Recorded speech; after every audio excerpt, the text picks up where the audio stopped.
Visionary kasi si Aguinaldo. So, ano ang vision niya? Kailangan may symbols tayo.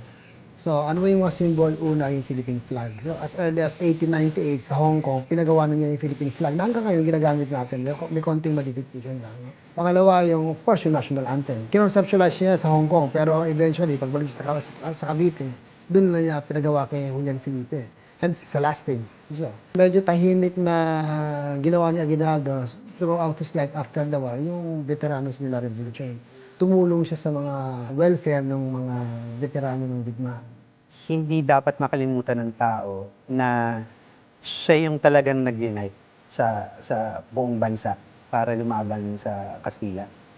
Si Bonifacio yung nagsimula, pero yung revolution niya was like 1 week lang, tapos wala nangyari doon kasi sobrang palpak yung strategy nila. Around that same time, si Aguinaldo, siya yung mismong nagdala sa lahat ng mga tao para sabihin niya, isang bansa tayo at kailangan natin kalabanin yung gusto. Ginawa niya yun, definitely. And he succeeded in doing that